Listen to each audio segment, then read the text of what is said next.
क्या आप यकीन करेंगे कि भारत के छात्रों और उनके परिवारों द्वारा परीक्षाओं और कोचिंग पर खर्च की जाने वाली रकम इतनी है कि उससे सरकार के 5 बड़े मंत्रालय चलाए जा सकते हैं। जी हाँ, कल कोटा में छात्रों के बीच राहुल गांधी ने ऐसा दावा किया जिसने शिक्षा व्यवस्था से लेकर राजनीतिक गलियारों तक हलचल मचा दी। राहुल गांधी ने कुछ ऐसे आंकड़े पेश किए जिन्हें सुनकर छात्र, अभिभावक और आम जनता हैरान रह गई। सवाल ये उठ रहा है कि आखिर देश के युवाओं के सपनों की कीमत क्या है और क्या वाकई करोड़ों परिवारों पर पढ़ाई और प्रतियोगी परीक्षाओं का इतना बड़ा आर्थिक बोझ पड़ रहा। नमस्कार, मैं हूं आपके साथ इंद्रा यादव।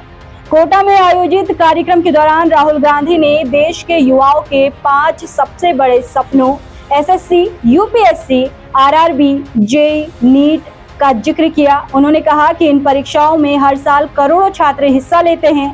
राहुल गांधी के अनुसार एसएससी में करीब 2 करोड़ जबकि आरआरबी में 3.5 करोड़ से अधिक अभ्यर्थी आवेदन करते हैं। इसके अलावा जेईई, नीट और यूपीएससी जैसी परीक्षाओं की तैयारी में भी लाखों करोड़ों परिवार अपनी जमा पूंजी खर्च करते हैं। राहुल गांधी ने दावा किया है कि जब परीक्षा फीस, कोचिंग, रहने खाने, यात्रा और अन्य खर्चों को जोड़कर कुल राशि का आकलन किया जाता है तो ये आंकड़ा करीब 3.5 लाख करोड़ रुपए तक पहुंच जाता है। उन्होंने कहा कि ये रकम देश के 5 प्रमुख मंत्रालयों जिनमें से शिक्षा मंत्रालय, स्वास्थ्य मंत्रालय, श्रम मंत्रालय, विज्ञान एवं प्रौद्योगिकी मंत्रालय और महिला एवं बाल विकास मंत्रालय के संयुक्त बजट के बराबर है।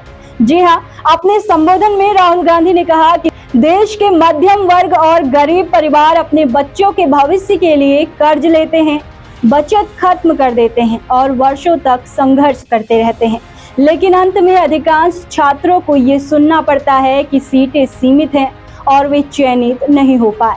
उन्होंने सवाल उठाया कि क्या वर्तमान शिक्षा और भर्ती व्यवस्था युवाओं को अवसर दे रही है या सिर्फ प्रतियोगिता का दबाव बढ़ा रही।